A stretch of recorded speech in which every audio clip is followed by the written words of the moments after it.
व्याप्तं येन चराचरं तत्पदं दर्शितं येन तस्मै श्री गुरुवे नमः।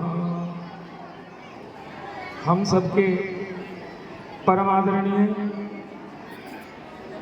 जिनके पावन चरण कमल सदैव हम सबके हृदय सिंहासन पर विराजमान हैं, परम श्रद्धेय महामंडलेश्वर पूज्य श्री महाराज जी के पावन चरणारविंदों में दास का अनंत अनंत कोटि प्रणाम।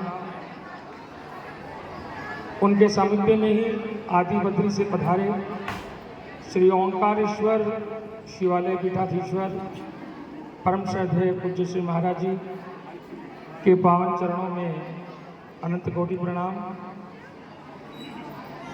हमारे ये चार पुरुषार्थ धर्म अर्थ काम मोक्ष के रूप में आदरणीय श्री संजीव जी, श्री अभिषेक जी, श्री तिलक जी, श्री गोविंद जी, भंजूराम अमर विद्या मंदिर के यशस्वी प्राचार्य महोदय, समस्त शिक्षकगण एवं सम्मुख बैठे हुए सभी विद्यार्थीगण, अभी बहुत सुंदर अद्भुत प्रस्तुतियां यहाँ पर आप सबने दी। एक बार अपने स्कूल के लिए आप जोरदार तालियां बजाएं। एक बात कह दूं, तालियों में दम नहीं और हम किसी से जोरदार तालियां अपने इन बच्चों के लिए, बच्चे भी बच जाएं जिनके सहपाठियों ने इतना सुंदर यहाँ पर अभी अद्भुत दृश्य उपस्थित किया। हमारे संजीव भैया बिल्कुल ठीक कह रहे थे कि जब रामलीला से संबंधित दृश्य आए तो ऐसा लग रहा था कि हम अयोध्या में हैं, और जब भगवान श्री कृष्ण से संबंधित यहाँ पर प्रस्तुतिकरण हुआ तो लगा कि हम वृंदावन में हैं। लेकिन सच्चाई तो ये है कि जहाँ सद्गुरुदेव विराजमान होते हैं वहाँ वृंदावन भी है, वहाँ अयोध्या भी है, वहाँ समस्त तीर्थ भी है। केवल एक छोटी सी बात आपको कहनी है। प्रारंभ में हमारे आदरणीय श्री पवन जी ने, हमारे निर्मोही जी ने सरस्वती वंदना बहुत अद्भुत आपने अपने समुद्र कंठ से यहाँ पर गाई थी।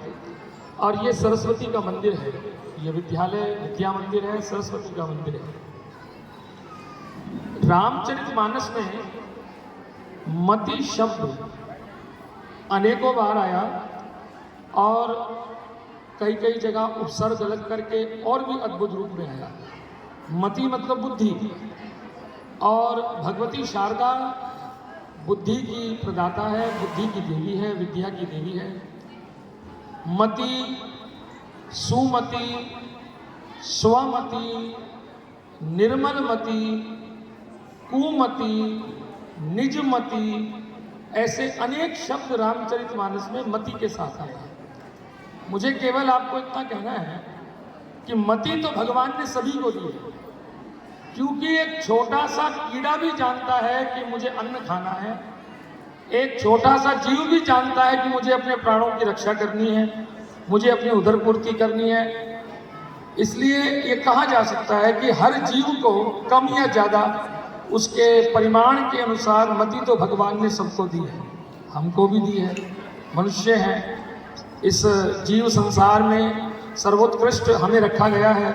श्री महाराज जी अभी अपने 62वें जन्मोत्सव पर कह रहे थे कि भगवान को सभी प्रिय हैं, लेकिन उन सब में फिर मनुष्य बहुत ज़्यादा प्रिय है। Man is the superior.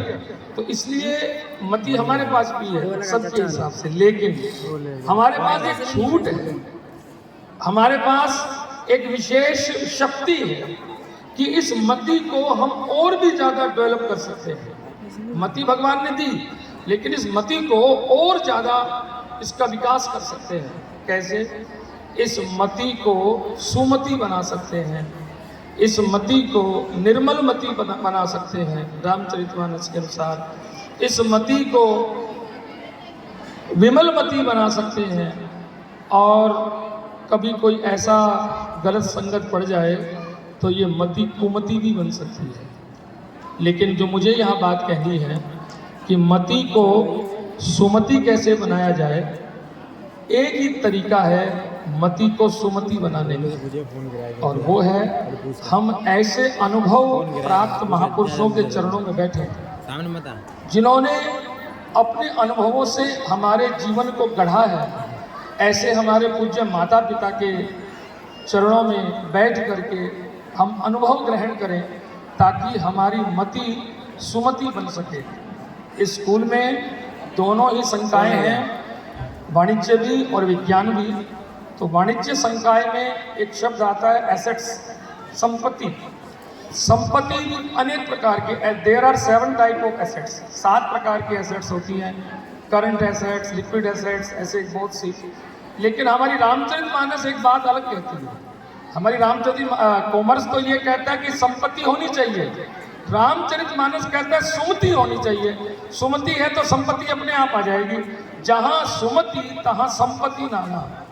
जहाँ सुंदर मति होगी, जहाँ अद्भुत बुद्धि होगी, वहाँ संपत्तियां अपने आप आकर के इकट्ठी हो जाएंगी। फिर एक बात और कॉमर्स की भाषा में मैं कह रहा हूँ, जो अलग अलग तरह की एसेट्स हैं, उनमें कुछ ऐसी भी संपत्तियां हैं जिनको हम तुरंत कैश में बदल सकते हैं। कुछ ऐसी संपत्तियां भी हैं जिनको 1 साल के अंदर कैश में बदला जा सकता है। कुछ ऐसी संपत्तियां भी हैं जिनको 1 साल के बाद कैश में बदला जा सकता है। लेकिन सुमति एक ऐसी संपत्ति है, जब इसका प्रयोग करो ये अपना प्रभाव देना शुरू कर देती है। जब इसका हम आधार लें, उसके लिए जरूरी नहीं कि आज सुमति है तो इसका रिजल्ट 1 साल के बाद आएगा। सुमति जब भी हमारे हृदय के अंदर विराजमान होगी, उसके परिणाम तुरंत तत्काल प्रभाव से आने शुरू हो जाएंगे। इसलिए जहाँ महापुरुषों के चरण पड़ते हैं, वहाँ ये सुमति बनती ही है। एक दूसरी बात मुझे और भी कहनी है आपको, क्योंकि यहाँ विज्ञान संकाय भी है। विज्ञान के अंदर एक शब्द आता है, और शायद 10वीं से ही ये शब्द शुरू हो जाता है, फ्रैक्शनल डिस्टिलेशन टावर, भंजक आसवन क्रिया, प्रभंजक आसवन क्रिया। इसके तहत पेट्रोलियम का शोधन किया जाता है। ये प्रक्रिया है, एक टावर होती है जिसमें पेट्रोलियम को, जो बिल्कुल काले तेल के रूप में मिलता है, क्रूड ऑयल के रूप में, उसको इसमें शोधन किया जाता है। कैसे शोधन करते हैं? गर्म करते हैं इसको। गर्म करने के बाद जैसे जैसे इसकी भाप बनती चली जाती है, जैसे जैसे इसके वेपर्स बनते चले जाते हैं, वैसे वैसे इसी कच्चे तेल में से अलग अलग चीजें मिलनी हमारे को शुरू हो जाती हैं। Kerosene oil, diesel, petrol, natural gas, ये सब के सब जो जो वो भाप ऊपर जाते जाएंगे अलग अलग टेम्परेचर पर, वैसे वैसे हमारे को इसके अनेक घटक मिलने शुरू हो जाएंगे। लेकिन एक विचित्रता है, फ्रैक्शनल डिस्टिलेशन टावर में, साइंस का शब्द है, इस प्रभंजक आसवन की एक विशेषता है कि जो पहले भाप बनेगा उसकी कीमत कम, वो भाप थोड़ी ऊपर जाएगी उसकी कीमत और ज़्यादा, वो भाप और ऊपर जाएगी उसकी कीमत और ज़्यादा। जैसे कैरोसिन की कम, कैरोसिन से मिला के भाप जाएगी डीजल, डीजल की ज़्यादा, डीजल से और ऊपर जाएगी पेट्रोल, उसकी सबसे ज़्यादा, उससे आगे कंप्रेस जाएगी उसकी और ज़्यादा। कहने का अभिप्राय क्या है कि जिसके अंदर सुमति हो जाती है ना, वो और ज़्यादा हल्का होना शुरू हो जाता है, और जो जितना ज़्यादा हल्का होना शुरू हो जाता है उतनी उसकी कीमत बढ़नी शुरू हो जाती है। इसलिए जीवन में इस बात का भी ध्यान रखें कि विद्या को बोझ न समझें, किताबों को बोझ न समझें, ज्ञान को बोझ न समझें। एक बहुत सुंदर पंक्ति आपके सामने लिखी हुई है, education is for life but better education is from life. कि ये ठीक है कि शिक्षा जीवन के लिए ही है, लेकिन मेरा ये भी कहना है कि वो शिक्षा बोझ ना बन जाए, वो शिक्षा हमारे लिए एक टेंशन ना बन जाए। उसके लिए बहुत ज़रूरी है कि हम महापुरुषों के चरणों में बैठ करके सुमति का हम आश्रय लें। इन शब्दों के साथ मैं सभी विद्यालय के शिक्षकों को, प्राचार्य महोदय को अपनी हार्दिक शुभकामनाएं प्रेषित करते हुए आप सबका बहुत बहुत धन्यवाद।